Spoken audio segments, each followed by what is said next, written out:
जी।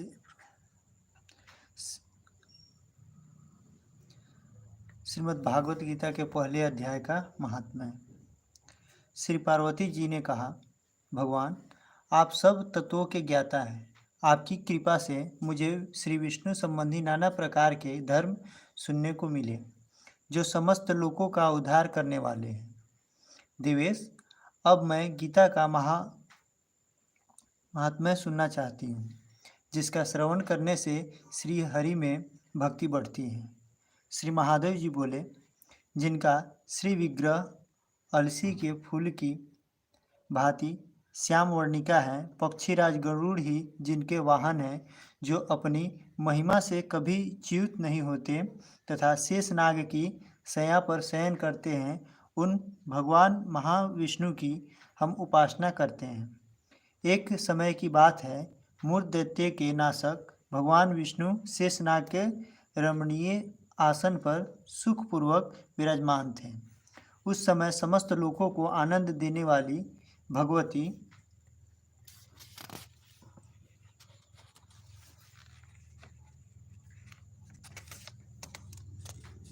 लक्ष्मी ने आदरपूर्वक प्रश्न किया। श्री लक्ष्मी जी ने कहा, भगवान आप संपूर्ण जगत का पालन करते हुए भी अपने ऐश्वर्य के प्रति उदासीन से होकर जो इस क्षीर सागर में नींद ले रहे हैं, इसका क्या कारण है? श्री भगवान बोले, सुमुखी, मैं नींद नहीं लेता हूँ, अपितु तत्वों का अनुसरण करने वाली अंतर्दृष्टि के द्वारा अपने ही महेश्वर तेज का साक्षात्कार कर रहा हूँ। देवी, यह वही तेज है जिसका योगी पुरुष कुशाग्र बुद्धि के द्वारा अपने अंतःकरण में दर्शन करते हैं तथा जिसे मीमांसक विद्वान वेदों का सार तत्व निश्चित करते हैं। वह महेश्वर तेज एक अजर प्रकाश स्वरूप आत्मरूप रोग शोक से रहित अखंड आनंद का पुंज निष्पन्द अर्थात निरीह तथा द्वैत रहित है। इस जगत का जीवन उसी के अधीन है, मैं उसका अनुभव करता हूँ। देवेश्री, यही कारण है कि मैं तुम्हें नींद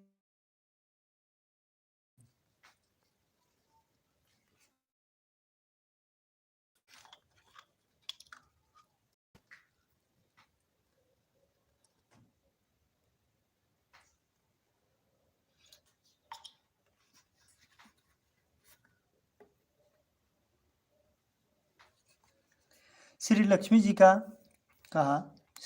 ने कहा, श्री हरिकेश, आप ही योगी पुरुषों के ध्येय हैं। आपके अतिरिक्त भी कोई ध्यान करने योग्य तत्व है, यह जानकर मुझे बड़ा कौतूहल हो रहा है। इस चराचर जगत की सृष्टि और संहार करने वाले स्वयं आप ही हैं। आप सर्व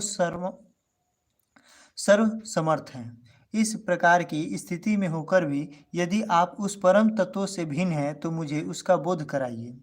श्री भगवान बोले, प्रिय, आत्मा का स्वरूप द्वैत और अद्वैत, पृथक भाव और अभाव से मुक्त तथा आदि और अंत से रहित है।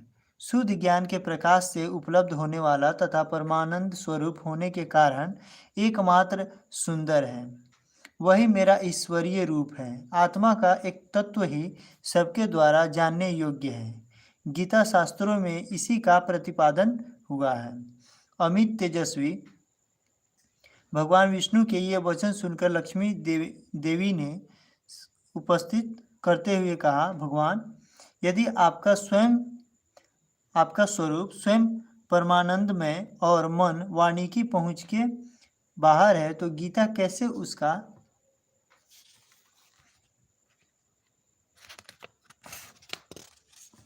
बोध कराती है?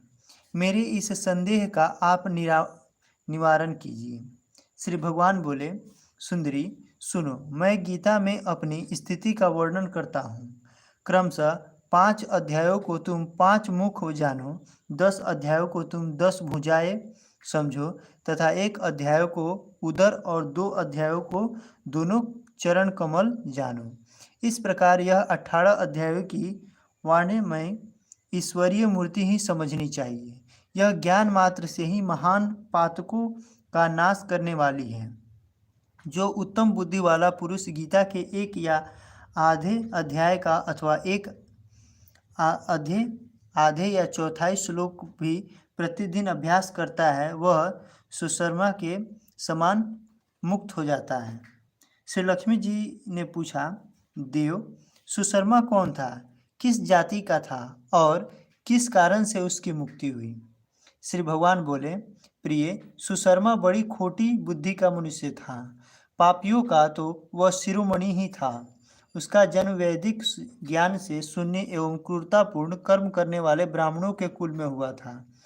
वह न ध्यान करता था, न जप, न होम करता था और न अतिथियों का सत्कार। वह लंपट होने के कारण सदा विषयों के सेवन में ही आसक्त रहता था। हल जोतता और पत्ते बेचकर जीविका चलाता था। उसे मदिरा पीने का व्यसन था तथा वह मांस भी खाया करता था। इस प्रकार उसने अपने जीवन का दीर्घ काल व्यतीत कर दिया। एक दिन मूढ़ बुद्धि सुशर्मा पत्ते लाने के लिए किसी ऋषि की वाटिका में घूम रहा था। इसी बीच में काल रूपधारी काले सांप ने उसे डस लिया। सुशर्मा की मृत्यु हो गई। तदंतर वह अनेक नरकों में जा वहां की यातनाएं भोग कर मर्त्यलोक में लौट आया और वहां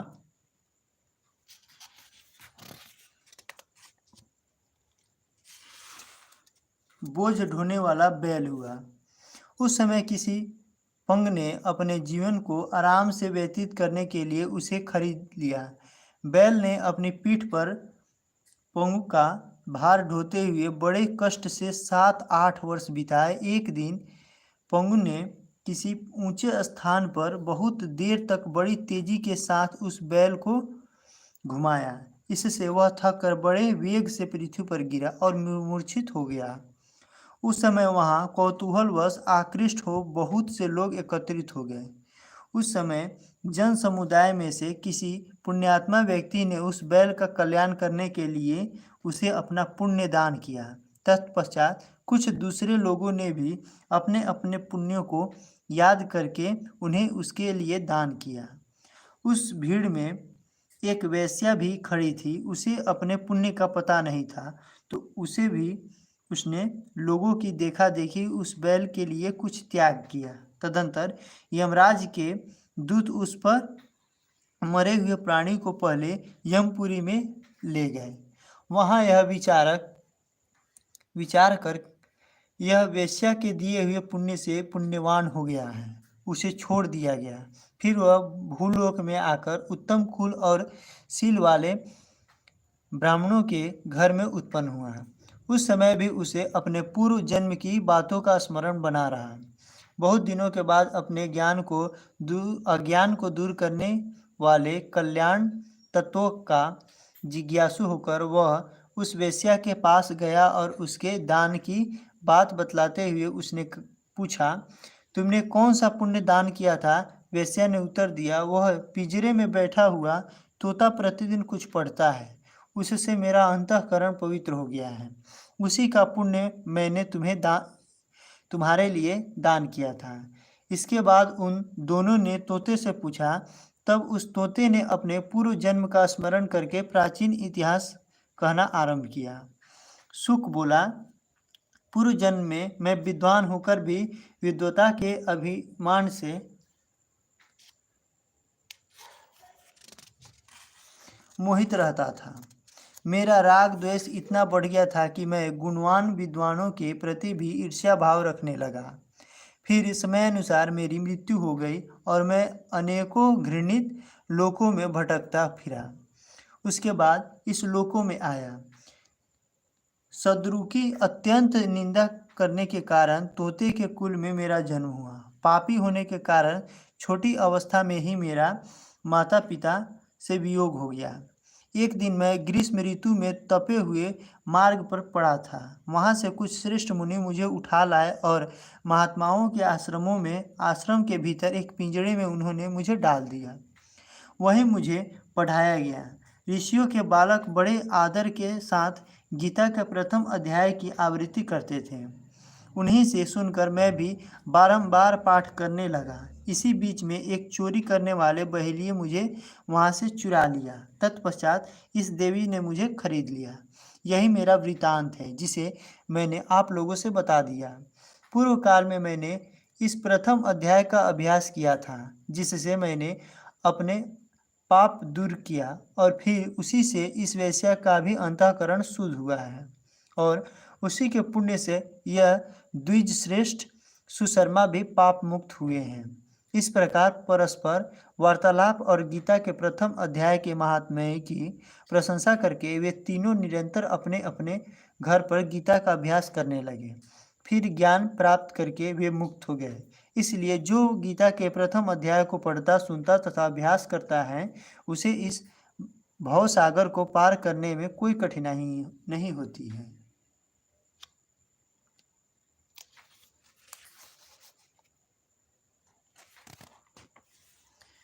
जय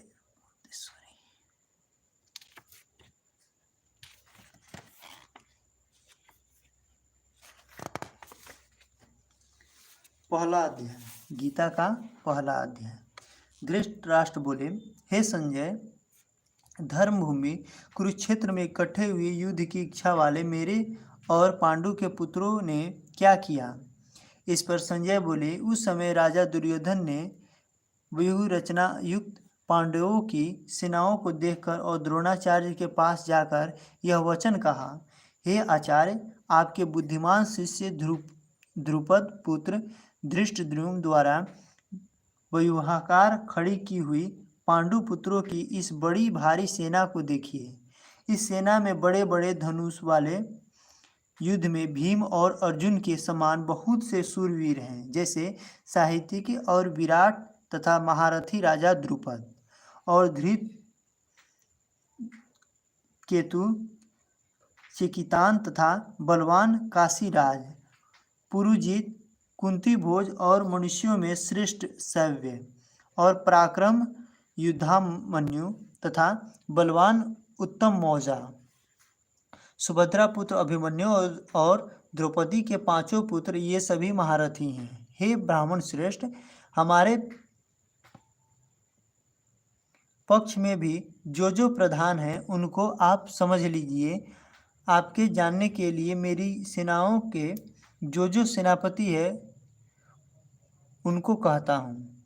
एक तो स्वयं आप और पितामह भीष्म तथा कर्ण और संग्राम विजयी कृपाचार्य तथा वैसे ही अश्वत्थामा, विकर्ण और सोमदत्त का पुत्र भूरिश्रवा तथा और भी बहुत से शूरवीर अनेक प्रकार के शस्त्रों से युक्त मेरे लिए जीवन की आशा को त्यागने वाले सबके सब युद्ध में चतुर हैं। भीष्म पितामह द्वारा रक्षित हमारी वह सेना सब प्रकार से अजय है और भीम द्वारा रक्षित इन लोगों की यह सेना जीतने में सुगम है। इसलिए सब मोर्चों पर अपनी अपनी जगह स्थित रहते हुए आप लोग सबके सब ही निसंदेह भीष्म पितामह की ही सब ओर से रक्षा करें। इस प्रकार द्रोणाचार्य से कहते हुए दुर्योधन के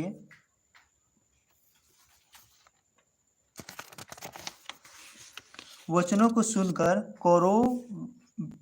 कौरवों में वृद्ध बड़े प्रतापी पितामह भीष्म ने उस दुर्योधन के हृदयों में हर्ष उत्पन्न करते हुए उच्च स्वर से सिंह की नाद के समान गर्ज कर शंख बजाया। उसके उपरांत शंख और नगारे तथा ढोल, मृदंग और निशादी बाजे एक साथ ही बजे। उनका वह बहुत बड़ा भयंकर हुआ। उसके अनंतर सफेद घोड़ों से युक्त उत्तम रथ में बैठे हुए श्री कृष्ण महाराज और अर्जुन ने भी अलौकिक शंख बजाए। उनमें श्री कृष्ण महाराज ने पंचजय नामक शंख और अर्जुन ने देवदत्त नामक शंख बजाया। भयानक कर्म वाले भीमसेन ने पौंड नामक महाशंख बजाया।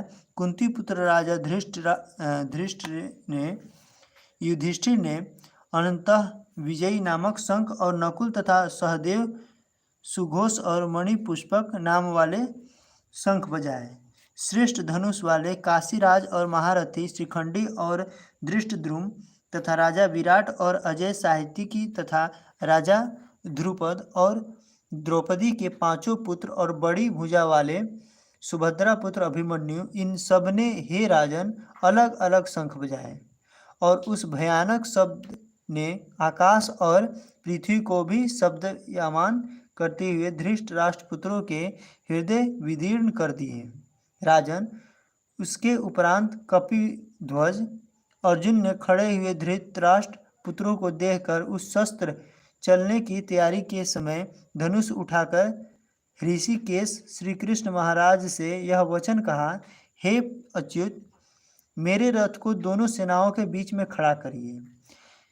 जब तक मैं इन स्थिति हुए युद्ध की कामना वालों को अच्छी प्रकार से देख लूं कि इस युद्ध रूपी व्यापार में मुझे किन किन के साथ युद्ध करना योग्य है। दुर्बुद्धि दुर्योधन का युद्ध में कल्याण चाहने वाले जो ये राजा लोग इस सेना में आए हैं, उन युद्ध करने वालों को मैं देखूंगा। संजय बोले, हे धृतराष्ट्र, अर्जुन द्वारा इस प्रकार कहे हुए महाराज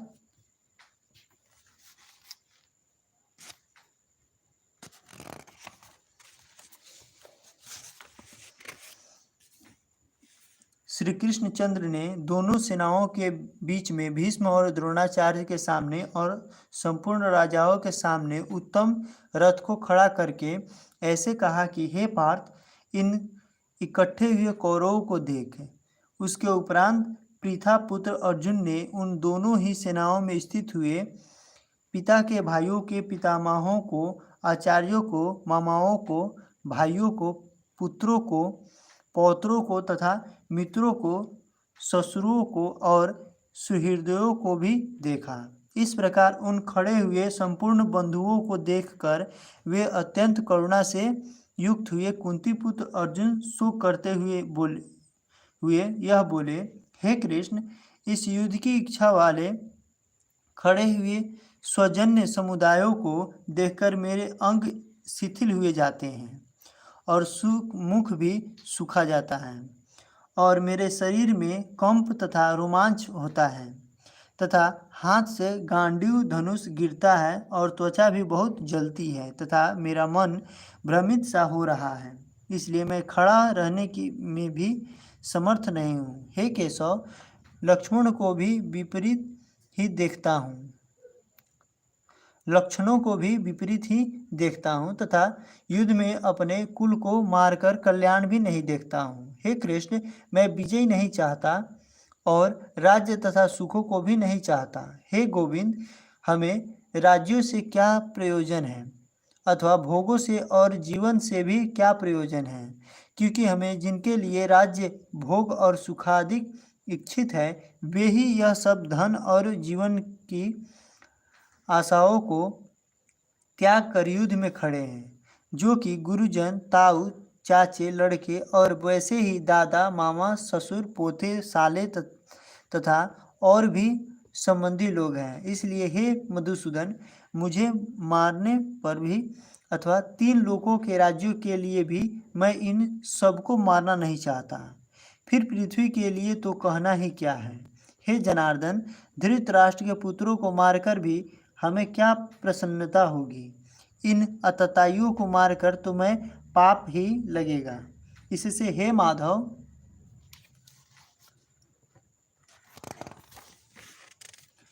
अपने बांधव धृतराष्ट्र के पुत्रों को मारने के लिए हम योग्य नहीं हैं, क्योंकि अपने कुटुंबों को मारकर हम कैसे सुखी होंगे।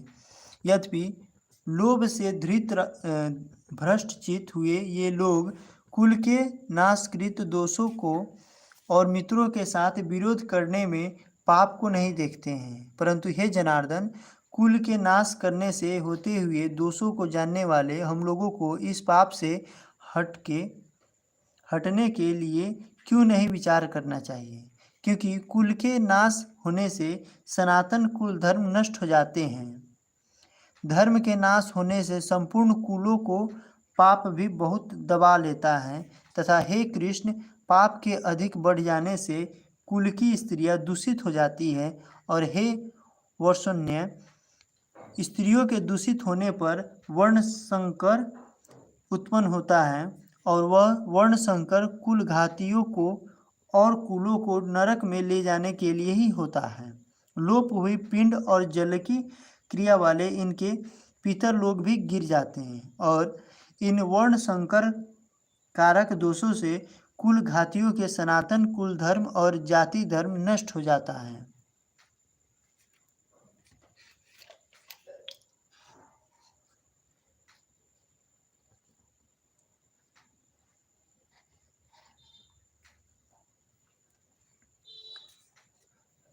तथा हे जनार्दन, नष्ट हुए कुल धर्म वाले मनुष्यों का अनंत काल तक नरक में वास होता है, ऐसा हमने सुना है। ओहो, शोक है कि हम लोग बुद्धिमान होकर भी महान पाप करने को तैयार हुए हैं, जो कि राज्य और सुख के लोभ से अपने कुल को मारने के लिए उद्धित हुए हैं। यदि मुझ शस्त्र रहित न सामना करने वालों को शस्त्रधारी धृतराष्ट्र के पुत्र रण में मारे तो वह मरना भी मेरे लिए अति कल्याणकारक होगा। संजय बोले, रणभूमि में शोक से उद्विग्न मन वाले अर्जुन इस प्रकार कहकर बाण सहित धनुष को त्याग कर रथ के पीछे भाग में बैठ गए।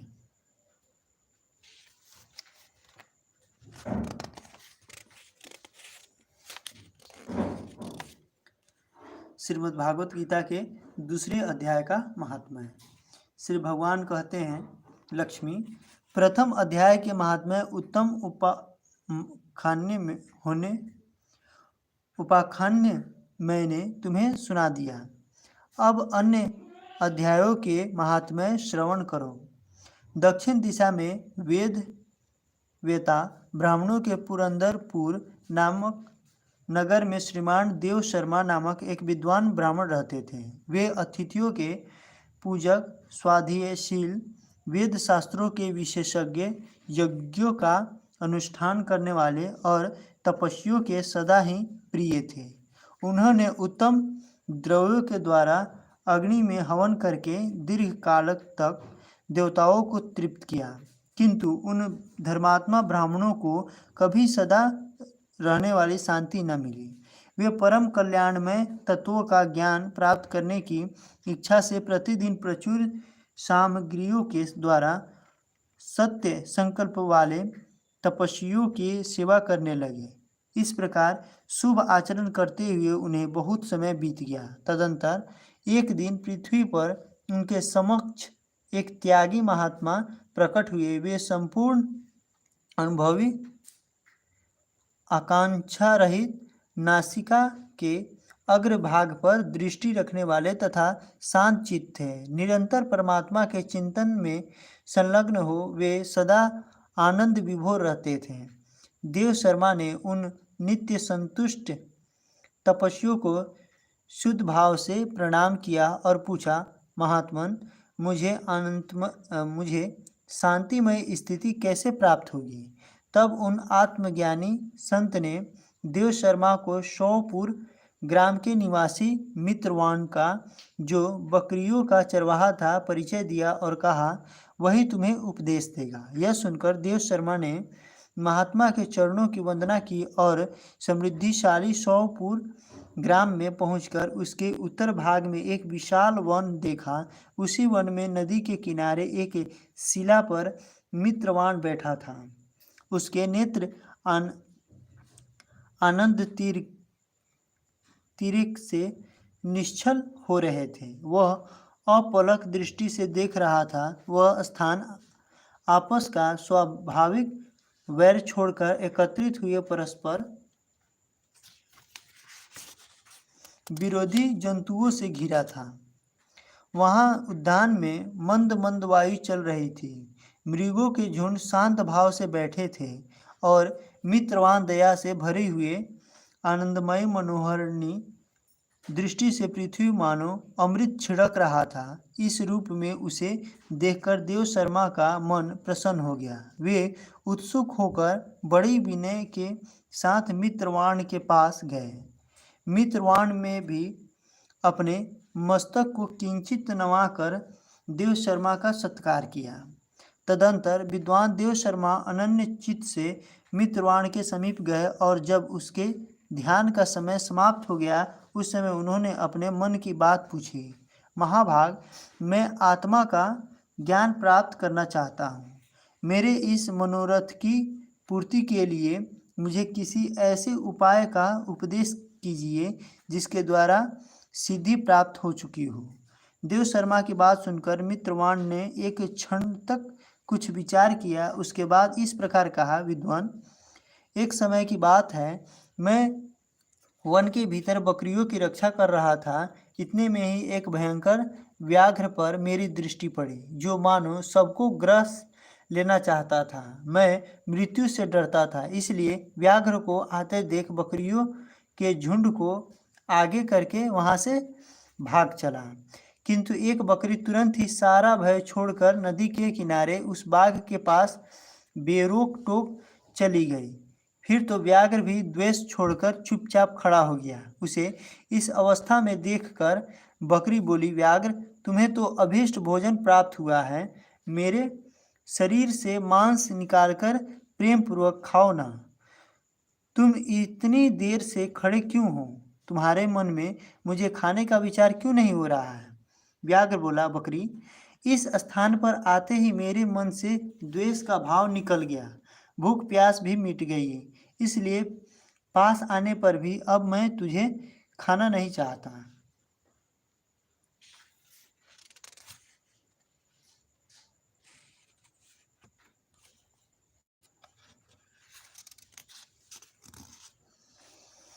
व्याघ्र के यूं कहने पर बकरी बोली, न जाने मैं कैसे निर्भय हो गई हूँ। इसमें क्या कारण हो सकता है? यदि तुम जानते हो तो बताओ। यह सुनकर व्याघ्र ने कहा, मैं भी नहीं जानता। चलो सामने खड़े हुए इन महापुरुषों से पूछे। ऐसा निश्चय करके वे दोनों वहां से चल दिए। उन दोनों के स्वभाव में यह विचित्र परिवर्तन देखकर मैं बहुत विस्मय में पड़ा था। इतने में ही उन्होंने मुझसे ही आकर प्रश्न किया। वहां वृक्ष की शाखा पर एक वनराज था। उन दोनों के साथ मैंने भी वानर राज से पूछा। विप्रवर, मेरे पूछने पर वानर राज आदरपूर्वक कहा, अजापाल, सुनो, इस विषयों में मैं तुम्हें प्राचीन वृत्तांत सुनाता हूँ। यह सामने वन के भीतर जो बहुत बड़ा मंदिर है उसकी ओर देखो। इसमें ब्रह्मा जी का स्थापित किया हुआ एक शिवलिंग है। पूर्व काल में यहाँ सुकर्मा नामक एक बुद्धिमान महात्मा रहते थे जो तपस्या में संलग्न होकर इस मंदिर में उपासना करते थे।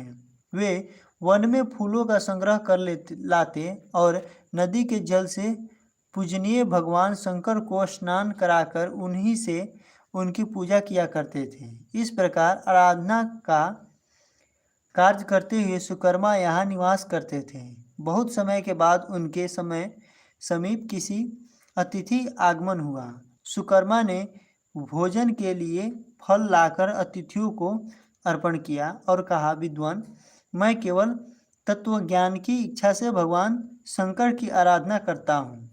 आज इस आराधना का फल परिपक्व होकर मुझे मिल गया, क्योंकि इस समय आप जैसे महापुरुष मुझ पर अनुग्रह किया है। सुकर्मा के ये मधुर वचन सुनकर तपस्या के धनी महात्मा अतिथि को बड़ी प्रसन्नता हुई। उन्होंने एक शिला खंडर गीता का दूसरा अध्याय लिखा दिया और ब्राह्मण को उसके पाठ एवं अभ्यास के लिए ज्ञात देते हुए कहा, ब्राह्मण, इससे तुम्हारा आत्मज्ञान संबंधी मनोरथ अपने आप सफल हो जाएगा। यूँ कहकर वे बुद्धिमान तपस्वी सुकर्मा के सामने ही उनके देखते देखते अंतर्धान हो गए। सुकर्मा विस्मित होकर उनके आदेश के अनुसार निरंतर गीता के द्वितीय अध्याय का अभ्यास करने लगे। तदंतर दीर्घ काल के पश्चात अंतःकरण शुद्ध होकर उन्हें आत्मज्ञान की प्राप्ति हुई। फिर वे जहाँ जहाँ गए वहाँ वहाँ तपोवन शांत होता गया। उनमें शीत उष्ण और राग द्वेष आदि की बाधाएं दूर हो गई। इतना ही नहीं, उन स्थानों में भूख प्यास का भी नष्ट हो जाता रहा तथा भय का सर्वथा अभाव होता गया। यह सब द्वितीय अध्याय का जप करने वाले सुकर्मा ब्राह्मण की तपस्या का ही प्रभाव समझो। मित्रवान कहता है, वानर राज के यूं कहने पर मैं प्रसन्नता पूर्वक बकरी और बाघ के साथ उस मंदिर की ओर गया। वहां जाकर शिलाखंड पर लिखे हुए गीता के द्वितीय अध्याय को मैंने देखा और पढ़ा। उसी की आवृत्ति करने से मैंने तपस्या का पार पा लिया। अतः भद्र पुरुष, तुम भी सदा द्वितीय अध्याय का ही आवृत्ति किया करो, ऐसे दूर नहीं रहेगी। श्री भगवान कहते हैं, प्रिय मित्रवान के इस प्रकार आदेश देने पर देव शर्मा ने उसका पूजन किया और उसे प्रणाम करके पुंदरपुर की राह ली। वहाँ किसी देवालय में पूर्वोत्तर आत्मज्ञानी महात्माओं को पाकर उन्होंने यह सारा वृतांत निवेदक किया और सबसे पहले उन्हीं से द्वितीय अध्याय को पढ़ा। उनसे उपदेश पाकर शुद्ध अंतःकरण वाले देव शर्मा प्रतिदिन बड़ी श्रद्धा के साथ द्वितीय अध्याय का पाठ करने लगे। तब से उन्होंने अन्नवद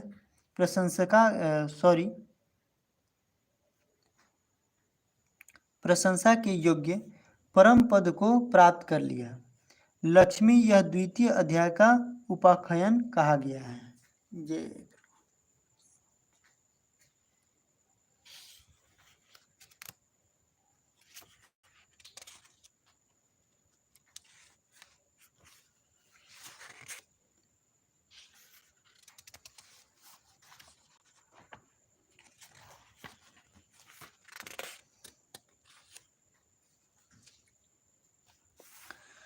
संजय बोले कि हे पूर्वोत्तर प्रकार से करुणा करके व्याप्त और आंसुओं ओसो पूर्ण तथा व्याकुल नेत्रों वाले शोक युक्त उस अर्जुन के प्रति भगवान मधुसूदन ने यह वचन कहा, हे अर्जुन, तुमको इस विषम स्थलों में यह अज्ञान किस हेतु से प्राप्त हुआ? क्योंकि यह न तो श्रेष्ठ पुरुषों आचरण किया गया है और न स्वर्ग को देने वाला है, न कीर्ति को करने वाला है। इसलिए हे अर्जुन, नपुंसकताओं को मत प्राप्त हो, यह तेरे योग्य नहीं है। हे परंतप, तुच्छ हृदय की दुर्बलताओं को त्याग कर युद्ध के लिए खड़ा हो जाओ। तब अर्जुन बोले कि हे मधुसूदन, मैं रणभूमि में भीष्म पितामह और गुरु द्रोणाचार्य के प्रति किस प्रकार बाणों से युद्ध करूंगा, क्योंकि ये अरिसूदन वे दोनों ही पूजनीय हैं। इसलिए इन महानुभाव गुरुजनों को न मारकर इस लोकों में भिक्षा का अन्न भी भोगना कल्याणकारक समझता हूँ, क्योंकि गुरुजनों को मारकर भी इस लोक में रुधिर से सने हुए अर्थ और काम रूप भोगों को ही तो भोगूंगा। और हम लोग यह भी नहीं जानते कि हमारे लिए क्या करना श्रेष्ठ है, अथवा यह भी नहीं जानते कि हम जीतेंगे या हमको वे जीतेंगे। और जिनको मारकर हम जीना भी नहीं चाहते, वे ही धृतराष्ट्र के पुत्र हमारे सामने खड़े हैं। इसलिए कायरता रूप दोष करके उपहत एवं स्वभाव वाला और धर्म के विषयों में मोहित चित हुआ मैं आपसे पूछता हूँ, जो कुछ निश्चय किया हुआ कल्याणकारक साधन हो वह मेरे लिए कहिए, क्योंकि मैं आपका शिष्य हूँ। इसलिए आपके शरण हुए मेरे को शिक्षा दीजिए, क्योंकि भूमि में निकृष्ट का धन धान्य संपन्न राज्यों को और देवताओं के स्वामीपनों को प्राप्त होकर भी मैं उस उपायों को नहीं देखता हूँ जो कि मेरी इंद्रियों के सुख खाने वाले शोकों द्वारा दूर कर सके। संजय बोले, हे राजन, निंद्राओं को जीतने वाले अर्जुन अंतर्यामी श्री कृष्ण महाराज के प्रति इस प्रकार कहकर फिर श्री गोविंद भगवान से युद्ध नहीं करूँगा, ऐसे स्पष्ट कहकर चुप हो गए। उसके उपरांत हे भरतवंशी धृतराष्ट्र, अंतर्यामी श्री कृष्ण महाराज ने दोनों सेनाओं के बीच में उस शोक युक्त अर्जुन को हंसते हुए यह वचन कहे, हे अर्जुन, तू न शोक करने योग्य के लिए शोक करता है और पंडितों के वचनों को कहता है, परंतु पंडित जन जिनके प्राण चले गए हैं उनके लिए और जिनके प्राण नहीं गए हैं उनके लिए भी शोक नहीं करते हैं, क्योंकि आत्मा नित्य है, इसलिए शोक करना अयुक्त है। वास्तव में न तो ऐसा ही है कि मैं किसी काल में नहीं था, अथवा तू नहीं था, अथवा ये राजा लोग नहीं थे, और न ऐसा ही है कि इससे आगे हम सब नहीं रहेंगे। किंतु जैसे जीवात्मा की इस देह में कुमार, युवा और वृद्धावस्था होती है, वैसे ही अन्य शारीरिक की प्राप्ति होती है। उस विषयों में धीर पुरुष नहीं मोहित होता है, अर्थात जैसे कुमार, युवा और जरावस्था रूप स्थूल शरीर का विकार अज्ञान से आत्मा में भासता है, वैसे ही एक शरीर से दूसरे शरीर को प्राप्त होना रूप सूक्ष्म शरीर का विकार भी अज्ञान से ही आत्मा में भासता है। इसलिए तत्वों को जानने वाला धीर पुरुष इस विषयों में नहीं मोहित होता है। हे कुंती पुत्र, सर्दी, गर्मी और सुख दुखों को देने वाले इंद्रियों और विषयों के संयोग तो क्षणभंगुर और अनित्य हैं, इसलिए हे भरतवंशी अर्जुन, उनको तू सहन कर। क्योंकि हे पुरुष श्रेष्ठ, दुख सुखों को समान समझने वाले जिस धीर पुरुषों को ये इंद्रियों के विषय व्याकुल नहीं कर सकते, वह मोक्षों के लिए योग्य होता है। और हे अर्जुन, असत वस्तु का तो अस्तित्व नहीं है और सत्य का अभाव नहीं है। इस प्रकार इन दोनों का ही तत्वज्ञानी पुरुषों द्वारा देखा गया है। इस न्याय के अनुसार नाश रहित तो उसको जान कि जिससे यह संपूर्ण जगत व्याप्त है, क्योंकि इस अविनाशी का विनाश करने को कोई भी समर्थ नहीं है, और इस नाश रहित अप्रमेय नित्य स्वरूप जीवात्मा के ये सब शरीर नश्वान कहे गए हैं। इसलिए हे भरतवंशी अर्जुन, तू युद्ध कर। जो इस आत्मा को मारने वाला समझता है तथा जो इसको मरा मानता है, वे दोनों ही नहीं जानते, क्योंकि यह आत्मा न मरता है और न मारा जाता है। यह आत्मा किसी काल में भी न जन्मता है और न मरता है, अथवा न यह आत्मा हो करके फिर होने वाला है, क्योंकि यह अजन्मा, नित्य, शाश्वत और पुरातन है। शरीर के नाश होने पर भी यह नाश नहीं होता है। हे पिता पुत्र अर्जुन, जो पुरुष इस आत्मा को नाश रहित, नित्य, अजन्मा और अव्यय जानता है, वह पुरुष कैसे किसी को मारवाता है और कैसे किसी को मारता है।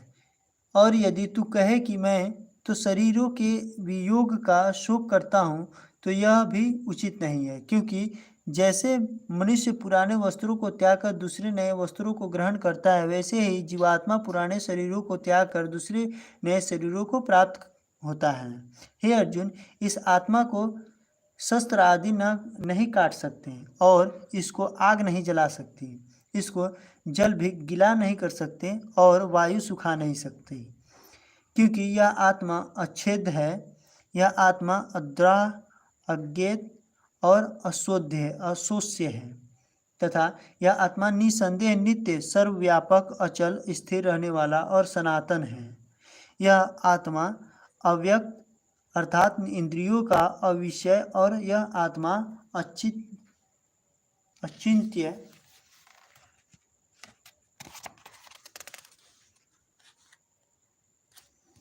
अर्थात मन का अविषय, और यह आत्मा विकार रहित अर्थात न बदलने वाला कहा गया है। इससे हे अर्जुन, इस आत्मा को ऐसा जानकर तू शोक करने योग्य नहीं है, अर्थात तुझे शोक करना उचित नहीं है। यदि तू इसको सदा जन्मने और सदा मरने वाला माने तो भी ये, हे अर्जुन, इस प्रकार शोक करने वाले योग्य नहीं है, क्योंकि ऐसा होने से जन्म वाले की निश्चित मृत्यु और मरने वाले का निश्चित जन्म होना सिद्ध हुआ है।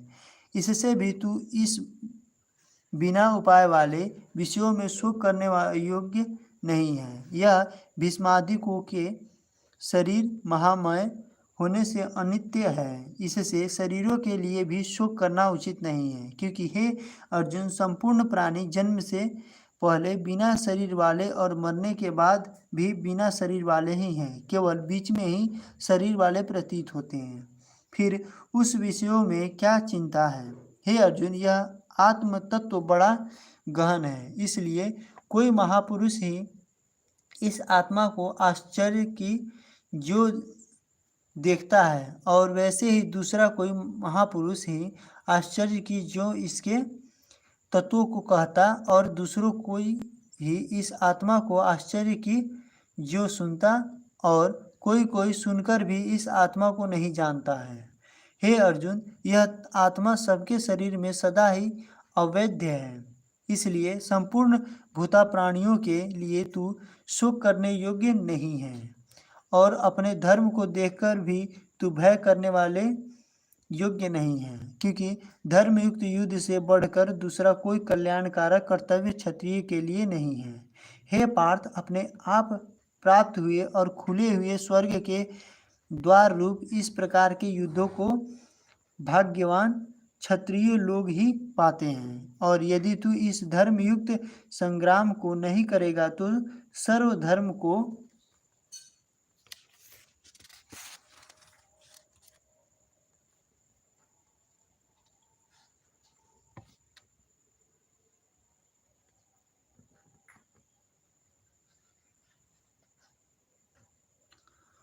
और कृतियों को खोकर पापों को प्राप्त होगा, और सब लोग तेरी बहुत काल तक रहने वाली अपकीर्ति को भी कथन करेंगे, और वह अपकीर्ति अब माननीय पुरुषों के लिए मरने से भी अधिक बुरी होती है, और जिनके तू बहुत माननीय होकर भी अब तुच्छता को प्राप्त होता है होगा, वे महारथी लोग तुझे भय के कारण युद्ध से उपराम हुआ मानेंगे, और तेरे वैरी लोग तेरे सामर्थ्य की निंदा करते हुए बहुत से न कहने योग्य वचनों को कहेंगे। फिर उससे अधिक दुख क्या होगा?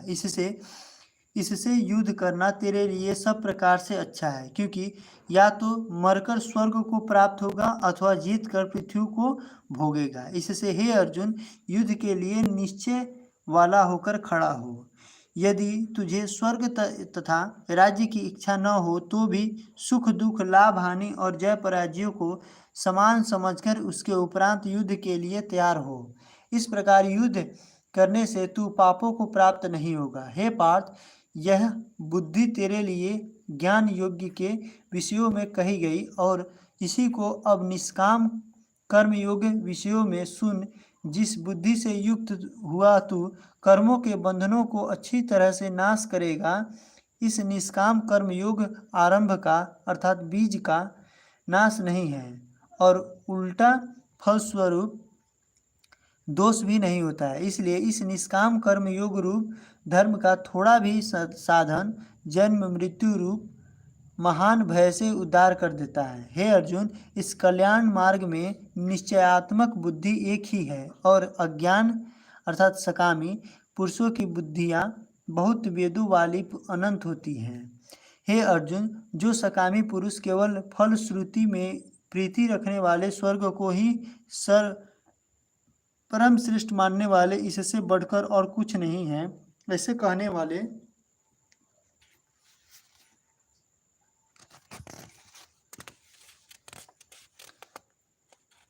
वे अविवेक जन्म रूप कर्म फल को देने वाली और भोग तथा ऐश्वर्य की प्राप्ति के लिए बहुत सी क्रियाओं के विस्तार वाली इस प्रकार की जिस दिखाऊ शोभायुक्त वाणी को कहते हैं, उस वाणी द्वारा हरे हुए चिता वाले तथा भोग और ऐश्वर्य में आसक्ति वाले उन पुरुषों के अंतःकरण में निश्चयात्मक बुद्धि नहीं होती है। हे अर्जुन, सब वेद तीनों गुणों के कार्य रूप संसार को विषय करने वाले अर्थात प्रकाश करने वाले हैं। इसलिए तू असंसारी अर्थात निष्कामी और सुख दुख आदि द्वंद्वों से रहित नित्य वस्तुओं में स्थित तथा योगी क्षेमों न चाहने वाला और आत्मा परायण हो, क्योंकि मनुष्य का सब ओर से परिपूर्ण जलाशय के प्राप्त होने पर छोटे जलाशयों में जितना प्रयोजन रहता है, अच्छी प्रकार ब्रह्म को जाने वाले ब्राह्मण का भी सब वेदों में उतना ही प्रयोजन रहता है। अर्थात जैसे बड़े जलाशय के प्राप्त हो जाने पर जल के लिए छोटे जलाशयों की आवश्यकता नहीं रहती, वैसे ही ब्राह्मण आदि की प्राप्ति होने पर आनंद के लिए वेदों की आवश्यकता नहीं रहती है। इससे तेरा कर्म करने मात्र में ही अधिकार होवे, फल में कभी नहीं। और तू कर्मों के फल की वासना वाला भी मत हो, तथा तेरी कर्म न करने में भी प्रीति न हो। हे धनंजय, आसक्ति को त्याग कर तथा सिद्धि और असिद्धियों में समान बुद्धि वाला होकर योग में स्थित हुआ त्याग देता है, अर्थात उनसे लिपायन नहीं होता है। इससे समत्व बुद्धि योग के लिए ही चेष्टा कर। यह समत्व बुद्धि रूप योग ही कर्मों में चतुरता और अर्थात कर्म बंधन से छूटने का उपाय है, क्योंकि बुद्धि योग युक्त ज्ञानी जन कर्मों से उत्पन्न होने वाले फल को त्याग कर जन्म रूप बंधन से छूटे हुए निर्दोष अर्थात अमृतमय परम पद को प्राप्त होते हैं। हे अर्जुन, जिस काल में तेरी बुद्धि मोह रूप दलदलों को बिल्कुल तर जाएगी, तब तू सुनने योग्य और सुने हुए के वैराग्य को प्राप्त होगा। जब तेरी अनेक प्रकार के सिद्धांतों को सुनने से विचलित हुई बुद्धि परमात्मा के स्वरूपों में अचल और स्थिर ठहर जाएगी, तब तू समतत्व रूप योगों को प्राप्त होगा। इस प्रकार भगवान के वचनों को सुनकर अर्जुन ने पूछा, हे केशव, समाधि में स्थित स्थिर बुद्धि वाले पुरुष का क्या लक्षण है, और स्थिर बुद्धि पुरुष कैसे बोलता है, कैसे बैठता है, कैसे चलता है। उसके उपरांत श्री कृष्ण महाराज बोले, हे अर्जुन, जिस कलम में यह पुरुष मन में स्थित संपूर्ण कामनाओं को त्याग देता है, उस काल में महात्मा से ही आत्मा में संतुष्ट हुआ स्थिर बुद्धि वाला कहा जाता है, तथा दुखों की प्राप्ति में उद्वेग रहित है। मन जिसका और सुखों की प्राप्ति दूर हो गई है, स्वप्रिया जिसकी तथा नष्ट हो गए हैं, राग भय और क्रोध जिसके, ऐसा मुनि स्थिर बुद्धि कहा जाता है। जो पुरुष सर्वत्र स्नेह रहित हुआ है, उन शुभ तथा अशुभ वस्तुओं को प्राप्त होकर न प्रसन्न होता है और न द्वेष करता है, उसकी बुद्धि स्थिर है। और कछुआ अपने अंगों को जैसे समेट लेता है, वैसे ही यह पुरुष जब सब ओर से अपनी इंद्रियों के विषयों से समेट लेता है, तब उसकी बुद्धि स्थिर होती है। यद्यपि इंद्रियों के द्वारा विषयों के न ग्रहण करने वाले पुरुषों के भी केवल विषयों तो निवृत्त हो जाते हैं, परंतु राग नहीं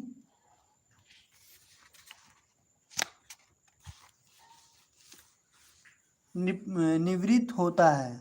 और इस पुरुष का तो राग भी परमात्मा को साक्षात करके निवृत्त हो जाता है। और हे अर्जुन, जिससे कि यत्न करते हुए बुद्धिमान पुरुष के भी मन को यह प्रथमन स्वभाव वाली इंद्रियां बलात् हर लेती है, इसलिए मनुष्य को चाहिए कि उन संपूर्ण इंद्रियों को वश में करके समाहित चित्त हुए मेरा प्राण स्थित हुए, क्योंकि जिस पुरुष के इंद्रियां वश में होती है, उसकी ही बुद्धि स्थिर होती है। हे अर्जुन, मन सहित इंद्रियों को मेरे परायण न होने से मन के द्वारा विषयों का चिंतन होता है, और विषयों को चिंतन करने वाले पुरुष की उन विषयों में आसक्ति हो जाती है, और आसक्ति के उन विषयों की कामना उत्पन्न होती है, और कामना में विघ्न पड़ने से क्रोध उत्पन्न होता है। क्रोध से अविवेक अर्थात मूढ़ भाव उत्पन्न होता है, और अविवेक से स्मरण शक्ति भ्रमित हो जाता है, और स्मृति के भ्रमित हो जाने से बुद्धि अर्थात जनशक्ति का नाश हो जाता है और बुद्धि के नाश होने से यह पुरुष अपने श्रेय साधन से गिर जाता है। परंतु